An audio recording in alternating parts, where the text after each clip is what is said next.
bienvenidos a todos, especialmente a este ciclo de conferencias, a la tercera conferencia que es parte del cuarto ciclo de conferencias virtuales del Instituto Nacional de Salud, en el que se han agrupado una serie de temáticas englobadas con la pandemia COVID-19.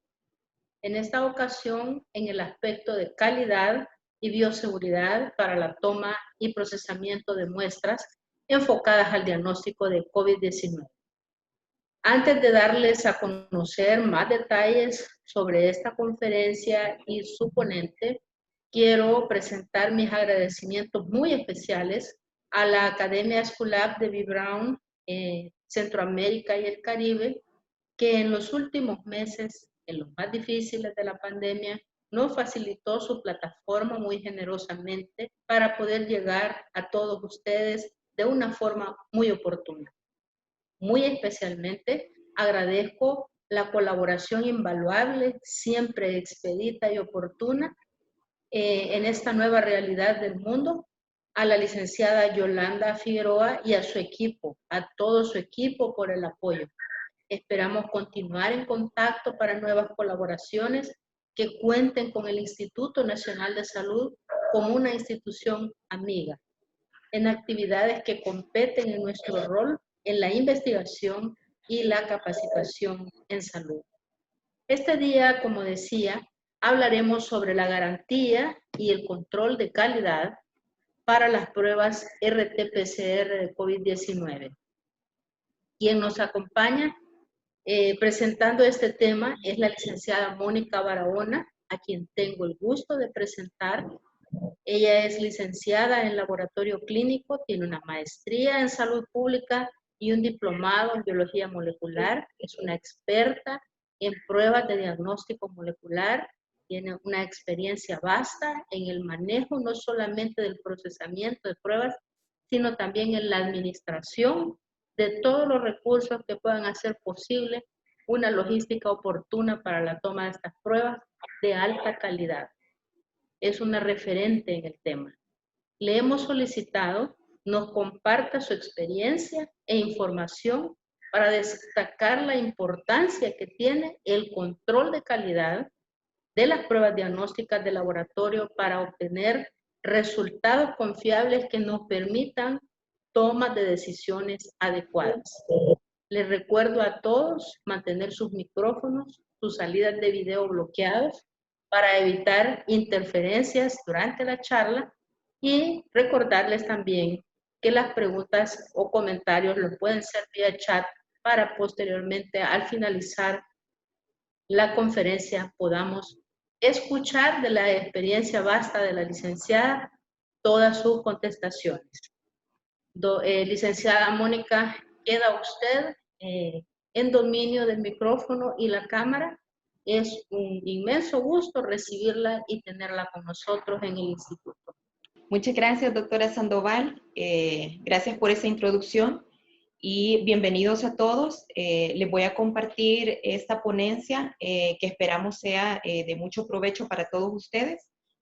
Este día vamos a hablar sobre la garantía y control de calidad para las pruebas RT-PCR en tiempo real enfocados al diagnóstico de COVID-19. Vamos a empezar con el concepto de lo que es aseguramiento de la calidad y cuáles son sus elementos más importantes. Vamos a ver qué es el aseguramiento de la calidad. Y este refiere al proceso total implementado por un laboratorio con el objetivo de garantizar que el reporte final de los resultados sea tan preciso y confiable como sea posible, que es lo que nosotros buscamos en sí para todas las pruebas de laboratorio, y nos vamos a enfocar este día precisamente al diagnóstico para COVID-19. Dentro del aseguramiento de la calidad nosotros tenemos varios elementos que están incluidos en ella, y estos son algunos de ellos, los procedimientos operativos estandarizados, que son los POEs, que ya los conocemos nosotros, todos los colegas del laboratorio, y que aplican para todas las pruebas diagnósticas.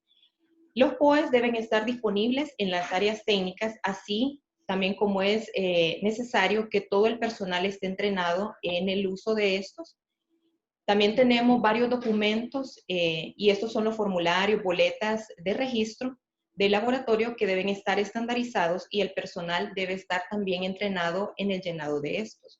Muy importante dentro de estos documentos son, por ejemplo, las boletas que acompañan a la muestra y en donde se refleja información importante para el laboratorio como es fecha de inicio de síntomas, fecha de toma de muestra. Así el personal del laboratorio puede ubicar el tipo de prueba que va a realizar de acuerdo al periodo que tenga la muestra en cuanto al inicio de síntomas y toma de muestra para ver cuál es la prueba más idónea por la sensibilidad que tiene al momento de toma de la muestra. Otro de los elementos importantes también es el control de la calidad. Y este refiere a todos los procedimientos usados en cada ensayo para asegurar que la prueba sea válida y los resultados reproducibles.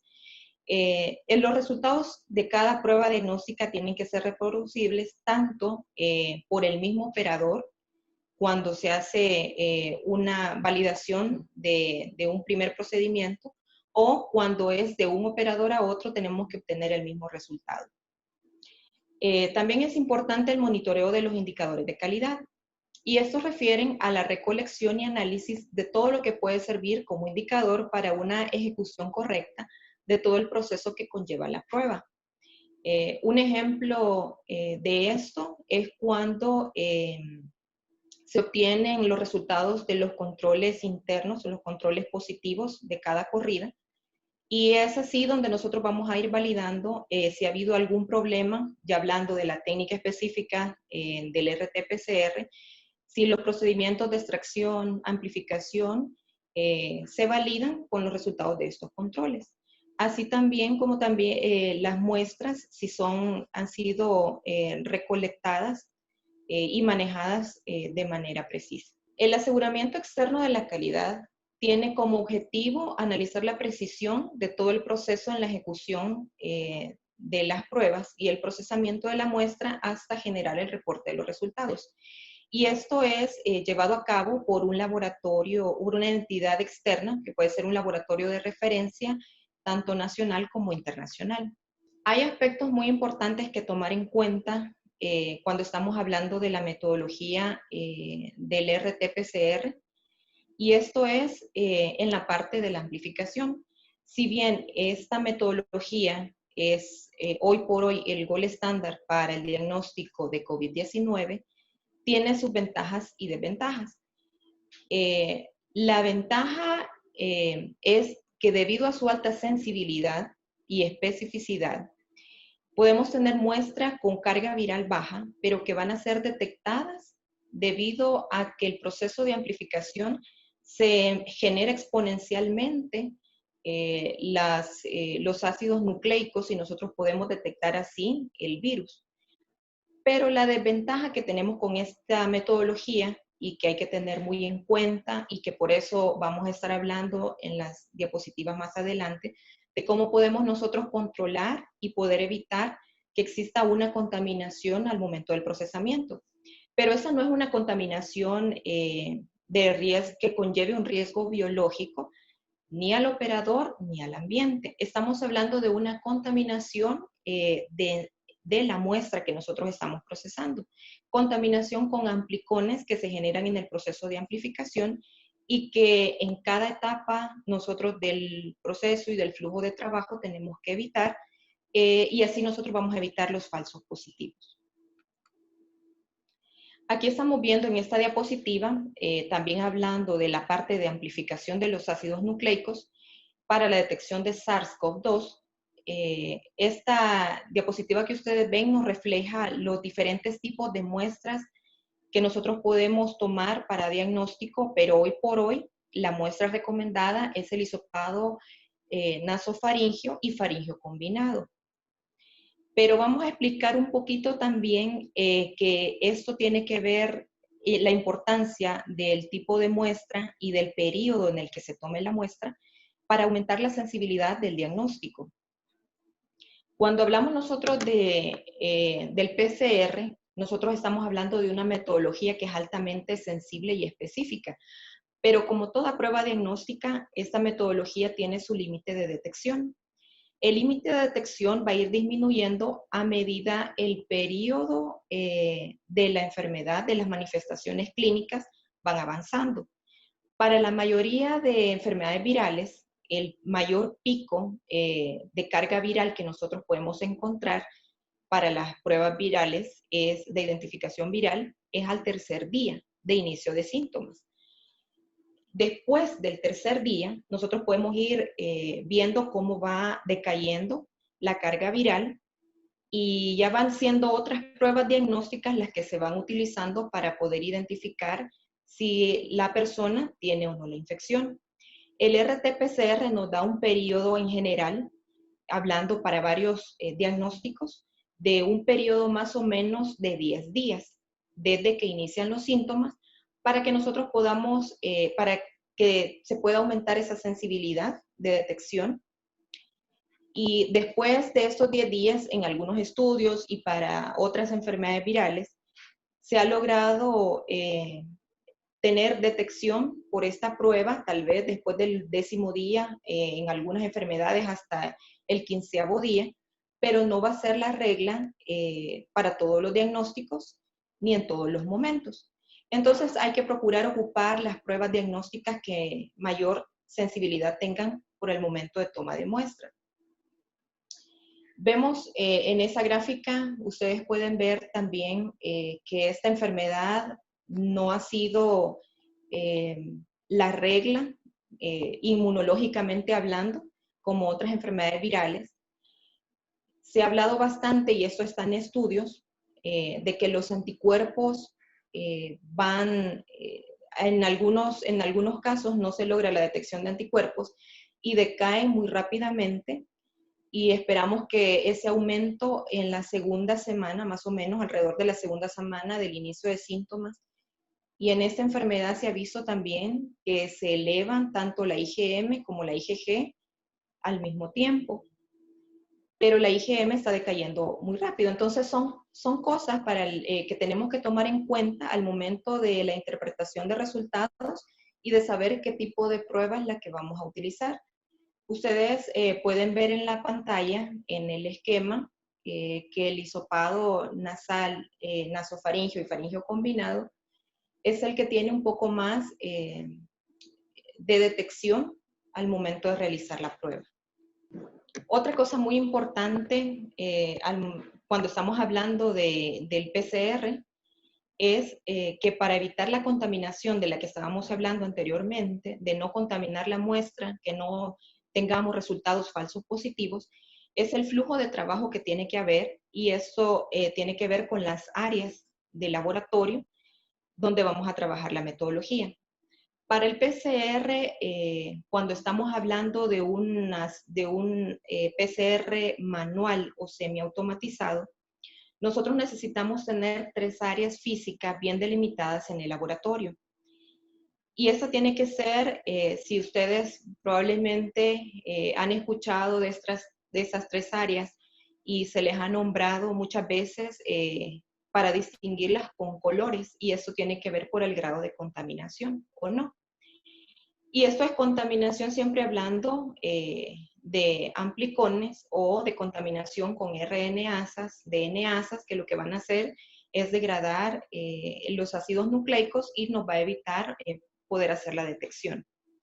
Estas 3 áreas que nosotros estamos hablando es el área donde, una primera área que es el área limpia, o el cuarto blanco, donde no existe ninguna contaminación, y es donde se realiza o se prepara la mezcla maestra para la amplificación de los ácidos nucleicos, donde se hace la preparación de reactivos. Posteriormente nosotros pasamos a otra área que le llamamos el cuarto gris, que en teoría tiene una contaminación media, hablando de que ahí a nosotros ya tenemos la presencia de ácidos nucleicos extraídos. Y una tercera área, que es el área de amplificación de ácidos nucleicos, es el cuarto negro, o el área que está más contaminada, porque ahí ya se amplificaron exponencialmente el material genético que nosotros hemos extraído en las muestras procesadas. Lo importante de nosotros conocer que tenemos que tener esas 3 áreas es el flujo de trabajo. Nosotros podemos pasar del área que no está contaminada o del cuarto blanco, movilizarnos hacia el cuarto negro, pasando por el área de extracción, pero lo que no podemos hacer es pasar de un área contaminada a un área limpia. Importante es también saber que en cada una de estas áreas se maneja material, insumos, reactivos, muestras, equipos de protección personal que tienen que ser específicos y utilizados en cada una de estas áreas. Nosotros no podemos manipular, no podemos llevar material que esté en un área limpia al área, que esté del área contaminada al área limpia, porque entonces nosotros estamos propiciando que podamos tener una contaminación en una de esas áreas que es muy difícil, una vez contaminada, poder nosotros descontaminar y seguir utilizando estas áreas. Hablando también, todos tenemos varias partes del proceso que se tiene que realizar siempre un control de calidad. Y hablarles también que esta metodología para el diagnóstico de COVID se puede hacer una combinación de sistemas manuales y automáticos o totalmente automatizados. Una opción que se tiene ahorita es trabajar la parte de extracción manual, y estos son con kit que ya vienen de fábrica, pero que la realización de todo el proceso de extracción es manual. Y para esto sí tenemos nosotros que contar con las 3 áreas delimitadas en el laboratorio de las que ya hablamos anteriormente, porque tenemos una parte que estamos realizando manual y en el otro cuarto tenemos nosotros donde estamos utilizando los termocicladores en tiempo real, donde se hace la detección y la amplificación del material genético. Tiene que estar ubicado en el cuarto negro. Y nuestro cuarto blanco de preparación de mezcla maestra tiene que ser un área diferente. Pero también hoy en día tenemos la opción de utilizar equipos totalmente automatizados. Y estos equipos, obviamente, porque nos están haciendo el proceso desde la extracción, hacen la preparación de la mezcla maestra y luego hacen la amplificación y detección de ácidos nucleicos, pues vamos a utilizar nada más un área física. Pero tenemos que tener en cuenta que si bien es cierto, cuando utilizamos una metodología totalmente automatizada, el riesgo de contaminación disminuye, pero no lo eliminamos. Entonces es muy importante considerar todo esto y saber que estos equipos tienen que pasar periódicamente por procesos de limpieza y calibraciones. Vamos a hablar también, y esto en cuanto a la sensibilidad por los resultados que vamos a obtener, que hoy en día para el diagnóstico de SARS-CoV-2 tenemos las metodologías llamadas Point of Care Test, y estas son las metodologías que se han recomendado para trabajarlas en los puntos de atención de los pacientes. Esta es una opción que se da, ya que la metodología del RT-PCR es una metodología que conlleva personal altamente capacitado, las instalaciones para realizar la metodología y los equipos. Y muchas veces esto no está disponible a nivel nacional y en lugares muy remotos del país. Entonces, tenemos estas metodologías de punto de atención del paciente, que si bien es cierto, son una opción muy viable cuando no se tenga la opción del PCR, pero que tenemos que tomar en cuenta que tienen una sensibilidad menor. Entonces, el llamado es que siempre tenemos que hacer una buena interpretación de resultados, y esto va a ser con la información que tengamos clínica, epidemiológica y el resultado de una prueba de laboratorio para poder validar e interpretar los resultados que hemos obtenido. ¿Cómo vamos a evitar o cómo vamos a controlar los posibles falsos positivos? En esa metodología, nosotros tenemos que incluir siempre controles negativos. y van a ser controles negativos tanto en el proceso de la extracción como en el proceso de amplificación de ácidos nucleicos.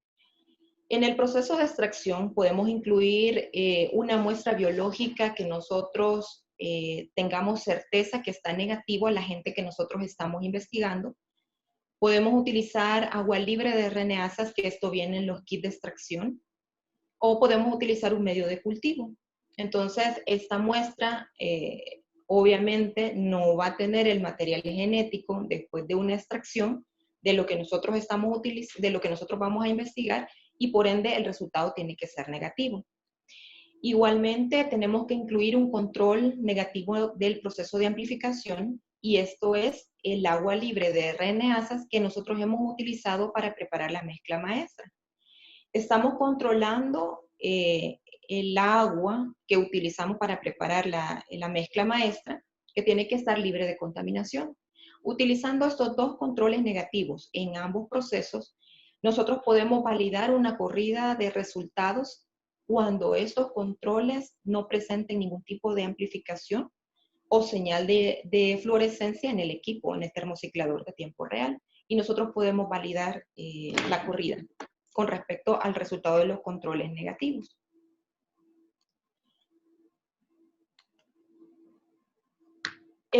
Otra forma, también otros controles que nosotros podemos utilizar son controles endógenos y exógenos.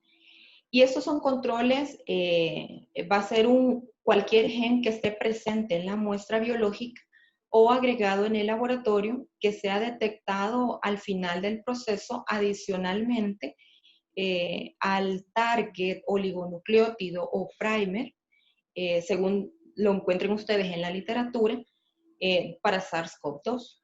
Entonces, va a ser adicional a este y nosotros lo vamos a ver en el resultado del proceso de la amplificación. Estos controles endógenos y exógenos, vamos a ir viendo cada uno de ellos, explicando en qué consiste. El control endógeno, utilizado en la mayoría de las pruebas desarrolladas en los laboratorios, son oligonucleótidos y sondas dirigidos a una secuencia de ADN celular humano, por ejemplo, el gen RNasP, que este es un gen de células humanas que vamos a nosotros a identificar y que está presente en la muestra respiratoria que se ha tomado para la identificación del virus SARS-CoV-2. La ventaja de utilizar este gen, de este control endógeno, es la capacidad de detectar el deterioro de la muestra o el bajo contenido celular. Este puede ser corrido en dúplex, quiere decir en el mismo pocillo donde depositamos la muestra y donde vamos a hacer la lectura y la identificación del virus, o puede ser depositado en un pocillo en paralelo cuando se realizan dos preparaciones de mezclas, siempre de la misma muestra, una donde vamos a detectar el virus y otro donde vamos a detectar este gen humano. Este es uno de los, quizás de los controles más importantes, porque nosotros vamos a validar aquí la viabilidad de la muestra. Si la muestra fue manejada en cadena de frío, como es el caso para el diagnóstico de COVID-19, es un diagnóstico para detección viral que tiene que manejarse en un medio de transporte idóneo y tiene que ser manejado en cadena de frío para que el material genético no se degrade. O cuando ha habido una mala toma de muestras y no tenemos mucho material celular, pues es aquí con el resultado de este gen que nosotros vamos a ver si la muestra es viable o no y no dar un falso negativo. ¿Cuál es el control exógeno? La mayoría de kits comerciales trabajan con un control exógeno, que es una molécula artificial añadida en el paso de la extracción, preferiblemente, o en el paso de la amplificación, y esos pueden ser plásmidos o ADN no humano. Con respecto a este control tenemos ventajas y desventajas. Una ventaja es que es un control de producción y procesos que va a ser estable el resultado de lote a lote del kit. Hay una variabilidad y eso no tiene que ver también porque la muestra puede ser una muestra positiva o negativa al virus que nosotros estemos identificando, pero este control va a amplificar de la misma manera y va a amplificar con el mismo valor de CT, incluso lo procese un operador u otro. Y la ventaja es que es capaz de representar un fallo de la amplificación debido a inhibidores propios de la muestra. Es decir, lo que nos va a validar es todo el proceso de amplificación desde que se prepara la master mix, la mezcla maestra, hasta que es detectada en el termociclador en tiempo real. La desventaja de este control es que no podemos evidenciar cuando hay una degradación del material genético propio de la muestra, y esto es cuando ha sido o mal manejada la muestra o mal tomada. ¿Qué es importante también que nosotros tenemos que saber y para poder interpretar el resultado obtenido? Todas las pruebas tienen un límite de detección y entre las pruebas de identificación de ácidos nucleicos, como el PCR, en este caso para COVID, tienen un límite de detección y este límite es la sensibilidad analítica del método, que debe ser estimada por diluciones en serie de un estándar con concentración conocida de ARN para el caso de SARS-CoV-2, y esto lo hacen, por ejemplo, las casas comerciales cuando fabrican sus kits diagnósticos. Y se ha tenido la experiencia de que puede ser la misma método, únicamente cumpla con la definición de caso sospechoso y epidemiológicamente también, pero podamos tener un resultado negativo en la prueba de laboratorio. Entonces, es de conocer que probablemente este paciente tiene la sintomatología, cumple epidemiológicamente con las características, pero probablemente tenga una baja carga viral y probablemente nuestra prueba de laboratorio que estemos utilizando, el límite de detección sea menor que otra de las pruebas utilizadas y que están en el mercado. Entonces, siempre es hacer una correlación y una interpretación de todos los datos que acompañan la toma de la muestra. Es importante también nosotros que en las corridas, bueno, ya hablamos de los controles negativos que vamos a utilizar en la parte de la extracción de ácidos nucleicos y en la amplificación. Ya hablamos de los controles endógenos y exógenos. Y es importante también que en las corridas nosotros incluyamos controles positivos. Este control positivo puede ser comprado comercialmente por el laboratorio o preparado con muestras conocidas que nosotros sepamos que están positivas a la gente que estamos investigando. Y estas tienen que ser incluidas en cada corrida, así como los controles negativos.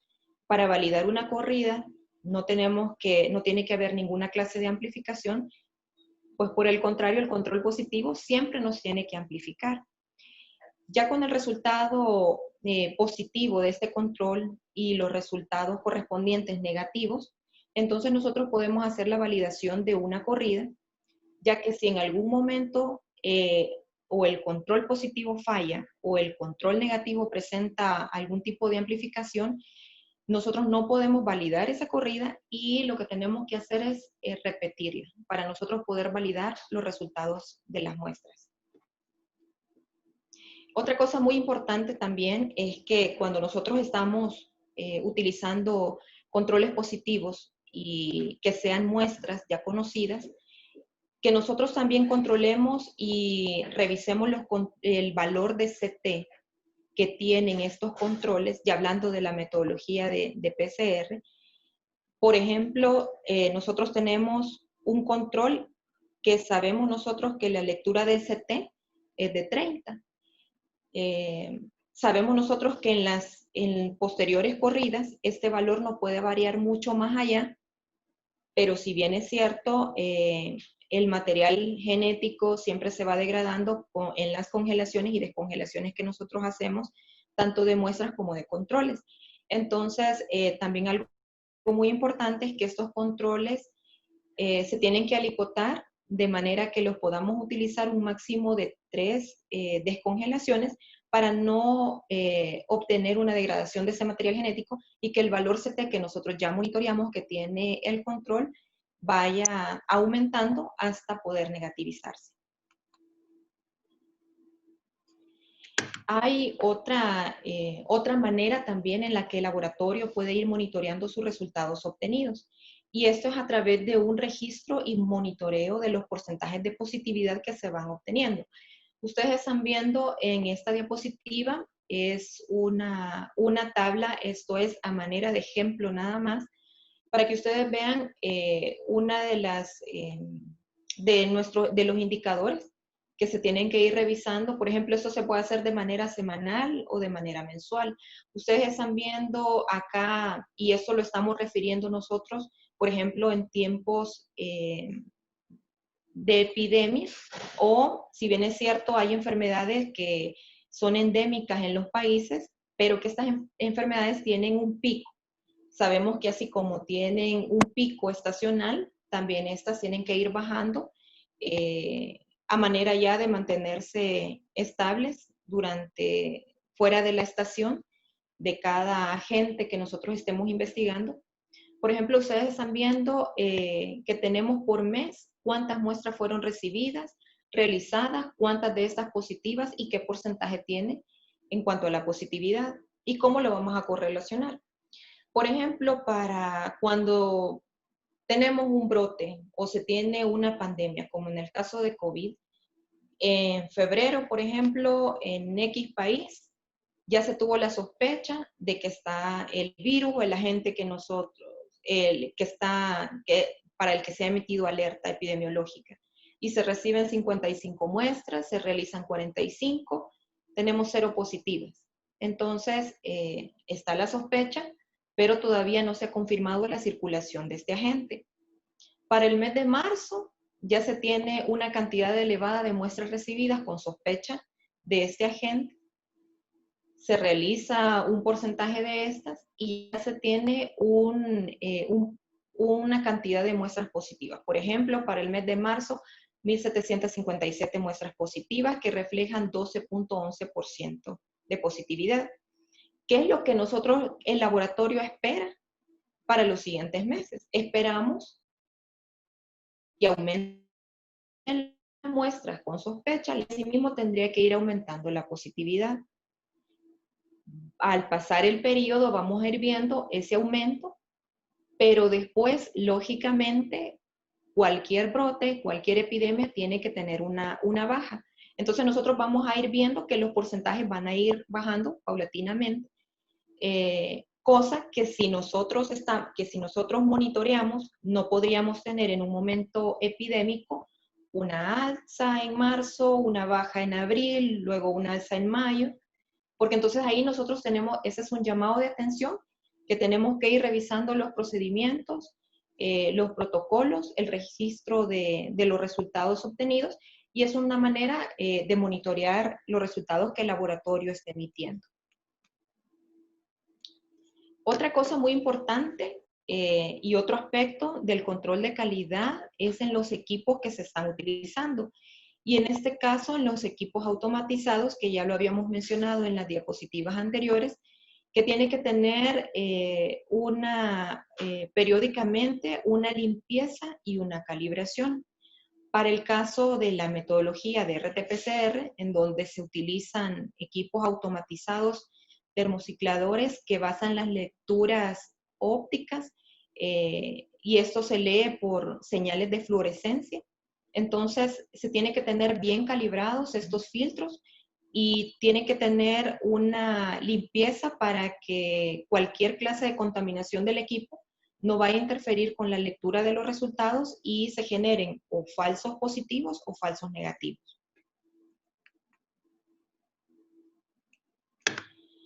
Hablando también siempre del control de la calidad, pero esto en la parte de resultados, para este tipo de metodología y para otras metodologías que se utilizan, se pueden tener no solo resultados positivos, negativos, sino que en algunas pruebas se obtienen resultados indeterminados. Para la metodología de PCR hablamos de resultados equívocos, pero esos resultados equívocos tal vez no estamos exentos a que los podamos obtener, pero tenemos que ir disminuyendo la probabilidad de obtener ese tipo de resultados y tenemos que también saber cómo vamos a actuar cuando tengamos un resultado así porque sabemos la importancia y en momentos epidémicos también de poder definir si un paciente está positivo o negativo a la infección. Es importante para nosotros poder disminuir esta probabilidad de obtener resultados equívocos, seguir estrictamente las instrucciones del fabricante en cuanto al uso de los kits. Tenemos que seguir tal cual las instrucciones de los insertos, ya que estos kits han sido validados siguiendo ese protocolo y también en las medidas que han sido probados estos reactivos. Es importante también tener una política de laboratorio para esta clase de resultados. Es decir, tenemos que tener por escrito en el laboratorio qué es lo que vamos a hacer al obtener un resultado de estos en alguna prueba diagnóstica, ya que todos tenemos que trabajar de la misma manera para poder dar un resultado final.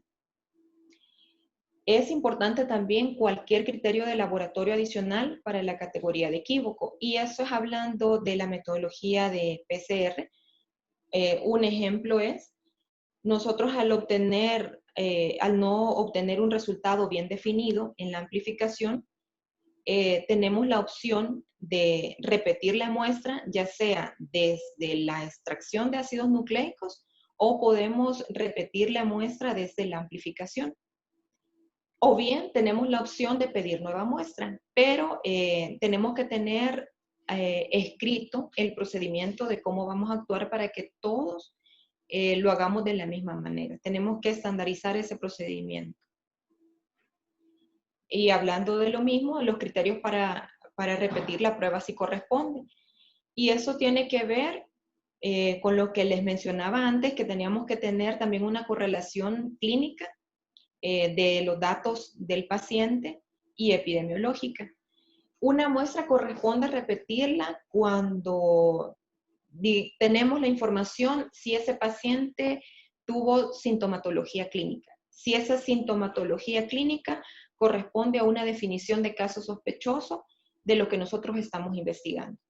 Y tenemos un resultado negativo y nosotros decimos, pero estamos dentro del periodo en el que la prueba que yo estoy utilizando tiene un buen porcentaje de sensibilidad. Entonces, nosotros podemos decir, corresponde repetir la muestra porque cumple con los otros criterios. Pero si nosotros vemos que la sintomatología no corresponde, no cumple definición de caso, la muestra pasa de los 10 días en donde la sensibilidad de la prueba disminuye, entonces es un criterio para decir, bueno, el resultado es negativo, probablemente no es lo que se esté investigando de acuerdo a la definición de caso, entonces no corresponde repetir esa muestra. Y bueno, otra de las opciones que nosotros tenemos es el uso de una prueba alternativa ante un resultado equívoco o el uso de un target adicional en el caso, por ejemplo, de SARS-CoV-2. Una prueba alternativa es, por ejemplo, que la muestra que haya llegado al laboratorio pase de los 10 días para yo utilizar la prueba de PCR, porque me dio negativa y vamos a tratar de hacer detección de anticuerpos, porque la muestra ya tiene 13, 15 días y probablemente ya no detecta el material genético. Entonces tengo que tener una prueba adicional que pueda ser utilizada de acuerdo al periodo que tiene de inicio el paciente y que se tomó la muestra. O puedo tener un target, un primer, un juego de primer adicional. Quizás para comentarles sobre esto, es porque de los tres genes recomendados para identificación de SARS-CoV-2 está el gen E, gen N, gen RDRP. Dentro de estos, el recomendado al inicio de esta pandemia fue el gen E para hacer un tamizaje, un screening, y confirmaba con los otros dos genes, el gen N y el gen RDRP, porque son genes más específicos. Después, los laboratorios de referencia internacional, que son los colaboradores, son centros colaboradores para la OMS, por los resultados obtenidos, vieron que el gen E era mucho más sensible. Y debido a que este virus no se encontraba circulando anteriormente y era nuevo en todos los países a nivel mundial, entonces recomendaron poder utilizar únicamente este gen para poder confirmar los casos sospechosos. Y así se estuvo haciendo en los laboratorios.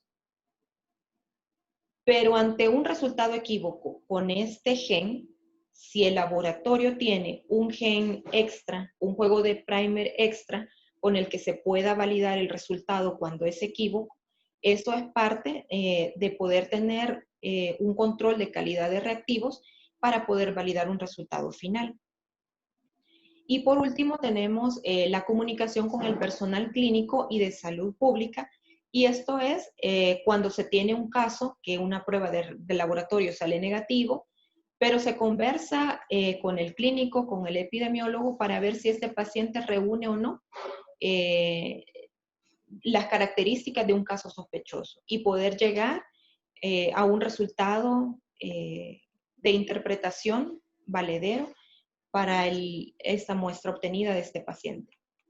Y siempre con el control de la calidad de reactivos y de estas pruebas, y hablando específicamente de la región de interés genómica para este virus, SARS-CoV-2, los diagnósticos óptimos consisten en un ensayo de amplificación de ácidos nucleicos con al menos 2 blancos independientes, que era lo que les acabo de mencionar, que pueden ser distintos genes en el genoma del virus. Sin embargo, en áreas con transmisión extendida, un algoritmo simple puede ser adoptado con un único blanco discriminatorio, que en este caso es el gen E, que es mucho más sensible que los otros dos genes. Pero cuando se usa un ensayo con un blanco único, en el caso del gen E, se recomienda tener una estrategia para monitorear las mutaciones que pueden haber.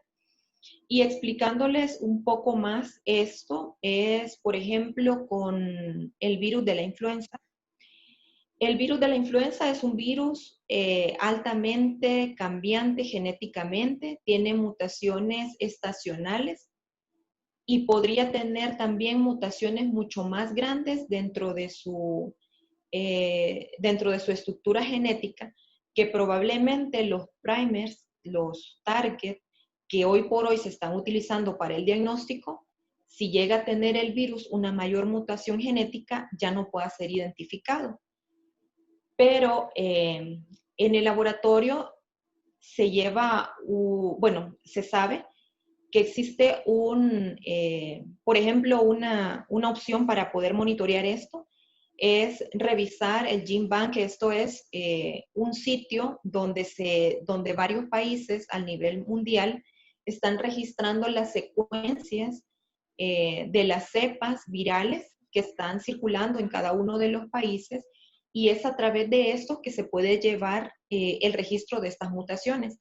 Cuando ya se observa que hay mutaciones grandes de esta información que comparten los otros laboratorios, entonces es un llamado de atención y podemos decir, probablemente la cepa que esté circulando en nuestro país haya mutado y ya mis reactivos ya no me estén identificando el virus. Entonces, es una manera de nosotros poder ver también cuando tenemos, por ejemplo, porcentajes grandes de negatividad en momentos epidémicos.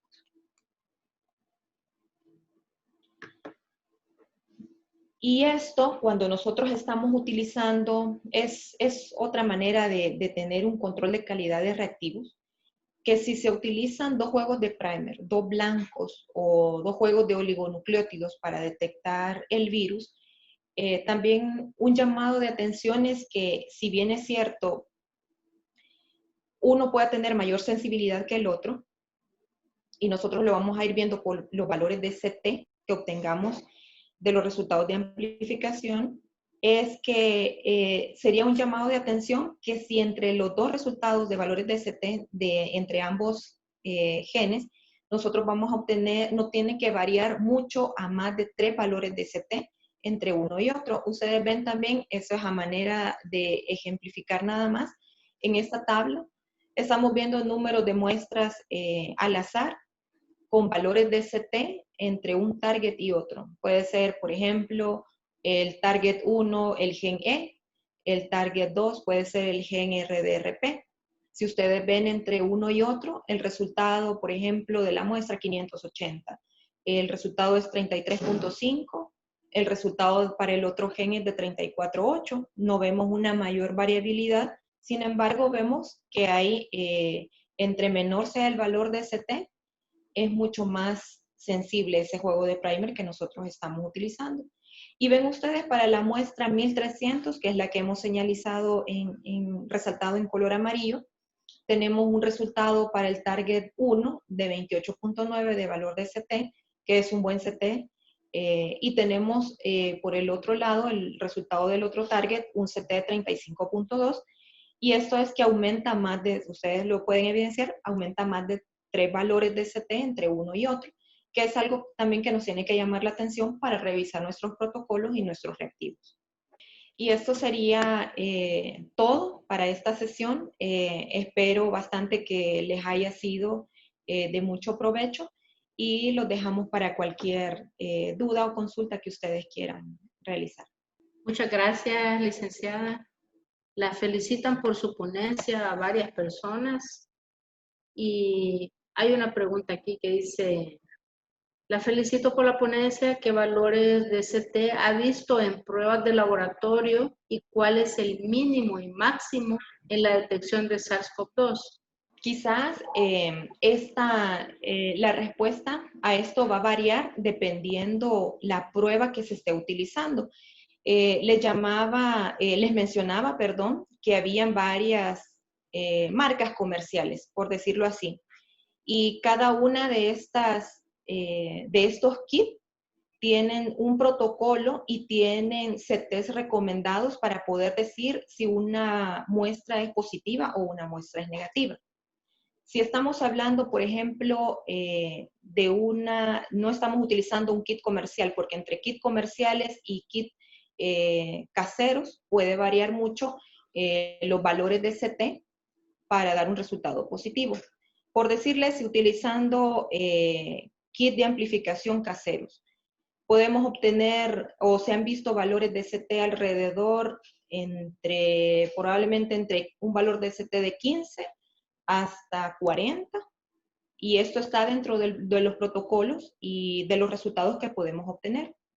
Pero si nosotros nos vamos a pruebas a kit comerciales en equipos totalmente automatizados, se han visto valores de CT de hasta 4, o sea, empezando desde 4 hacia arriba, pueden permitir una muestra positiva, un CT hasta 38, 39, otros hasta CT de 40, y nosotros podemos validar un resultado, pero si nosotros tenemos que ir viendo para poder validar un resultado tanto la curva exponencial que nosotros estamos viendo en el termociclador de tiempo real como en el valor de CT. Pero esto va a variar definitivamente si estamos haciendo una metodología manual o automatizada y dependiendo del protocolo del kit que estemos empleando. Es muy interesante ver cómo la calidad de una prueba como esta tiene un valor muy trascendental para la toma de decisiones en situaciones como la actual en la que estamos, con una pandemia. Y yo quisiera hacer también una pregunta que yo creo que para todos los clínicos y para el personal de salud en general es importante. Comúnmente vemos pacientes que tienen una prueba positiva, se les hace el diagnóstico clínico o de paciente asintomático si no hay síntomas, o de paciente con la enfermedad clínica en diferentes grados de severidad. Pero le toman una nueva prueba al paciente 2 o 3 semanas después y el paciente sigue positivo. ¿Cuáles son las razones o cuáles son las explicaciones de esta positividad? ¿Y cuál sería la interpretación desde el punto de vista laboratorial que esto tiene? Gracias, doctora. Sí, quizás esto se ha visto bastante. Yo creo que han sido bastantes las personas que han vivido, quizás lo quiero decir así como mala experiencia, porque esto de estar dando positivo, mucho tiempo. Esto genera una gran preocupación en las personas, pero hablando ya de la parte del laboratorio, con esta enfermedad creo que tanto clínicamente como ya en la parte del laboratorio se ha visto que no es la regla, no es lo normal que estamos viendo, pero cuando obtenemos resultados positivos por largos periodos, se sabe que la infección clínicamente ya pudo haber desistido, pero lo que se está identificando en la prueba de laboratorio es nada más material genético, pero no se está detectando. No quiere decir que después de un periodo más de 2 semanas vamos a estar identificando el material genético de un virus que esté activo, sino que el material genético, restos de material genético que la prueba, por ser altamente sensible, está detectando. Muchas gracias, esa es una muy buena explicación, que creo que le baja el nivel de ansiedad mucho a la gente, que le dan la noticia de que sigue positivo, aunque ya sabemos que transmisibilidad ya no es posible y que muy posiblemente hayan fragmentos de ARN, como usted muy bien lo ha explicado. Aquí preguntan qué diferencia hay entre PCR y la prueba rápida. Bueno, sí es una diferencia abismal, hablándolo técnicamente. El RT-PCR es una prueba de laboratorio altamente sensible y específica, que tiene tres fases en el proceso para los resultados finales, y esto es extracción de ácidos nucleicos, amplificación y detección. Y eso no tiene nada que ver con el resultado de una prueba rápida que probablemente, hay pruebas rápidas que detectan anticuerpos y otras pruebas rápidas que pueden detectar antígenos. En el caso de ambas, ya sea de detección de anticuerpos o de antígenos, estas pruebas rápidas lo que tienen es una baja sensibilidad. El PCR lo que tiene es que con muestras con cargas virales muy bajas puede ser detectado porque amplifica el material genético. Y en el caso de las pruebas rápidas, no es así. Tenemos que tener una carga viral alta para poder detectar en los casos de las pruebas rápidas que detectan antígenos, o en las pruebas rápidas que detectan anticuerpos, que ahorita con esta enfermedad no sabemos si es que inmunológicamente se han producido los anticuerpos o en el momento en el que ya tenemos una probable detección de anticuerpos. Por eso es bastante importante saber que la prueba confirmatoria para la enfermedad es el PCR, y que una prueba rápida, si bien es cierto, puede ser de ayuda en algún momento, no vamos a asemejar el resultado que obtengamos en ambas metodologías. Claro que sí. Hay otra pregunta, licenciada, que es de Facebook, se la vamos a leer aquí. Entre los dos genes más específicos para SARS-CoV-2, que son el E y el ERDRP, ¿se podría decir entonces que el gen E es el más sensible? Sí, como les mencionaba, el gen de tamizaje, porque es el gen E, que es un fragmento más grande genético de este gen, es mucho más sensible. Y los otros dos genes que mencionamos, que es el RDRP y el gen N, son fragmentos más pequeños, fragmentos genéticos más pequeños, pero que son un poco más específicos del virus, ya que el gen E es el gen que se comparte para toda la familia viral a que pertenece el virus SARS-CoV-2. Muchas gracias, licenciada. Hay más preguntas aquí y felicitaciones por su excelente ponencia. Preguntan, ¿cuál es la sensibilidad en los kits comerciales que usamos? La sensibilidad, esa la determina el fabricante, y esa está en el inserto de cada uno de los kits comerciales, y eso dependiendo de la marca, pues van desde el 90% de sensibilidad o especificidad hacia arriba, pero eso es determinado por el fabricante. Preguntan también, ¿cómo valoran o deciden qué tipo de prueba correr a muestras que no se tiene fecha de inicio de síntomas? Por ejemplo, dicen las que se toman en las cabinas. Las pruebas, bueno, las pruebas que son referidas a los laboratorios del Ministerio de Salud, la prueba que se tiene y que se está utilizando únicamente para la confirmación es el RT-PCR. Entonces, es la prueba que se hace, no se está realizando pruebas rápidas ni de detección de anticuerpos, pruebas serológicas.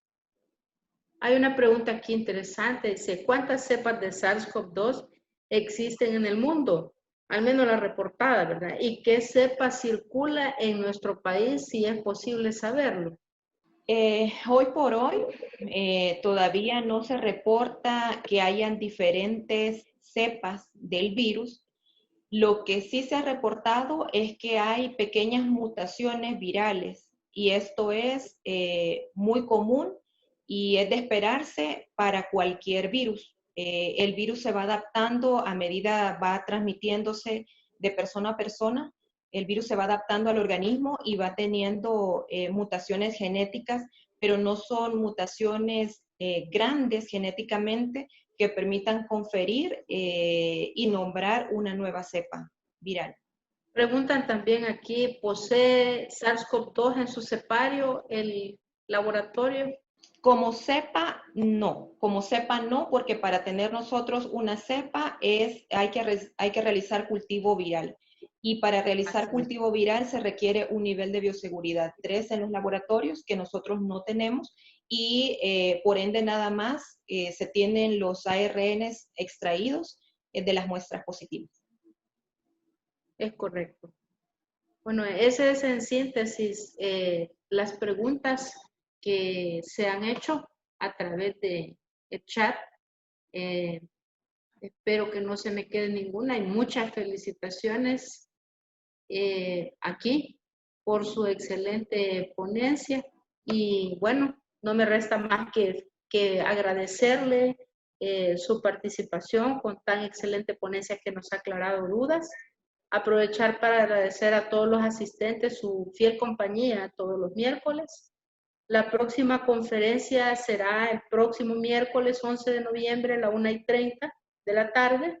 Va a ser impartida por la licenciada Tania Alas, profesional del Laboratorio Nacional de Salud Pública, quien hablará sobre el manejo de desechos bioinfecciosos. Los esperamos a todos y les agradecemos su asistencia. Muchas gracias nuevamente, licenciada. Tengan todos buenas tardes.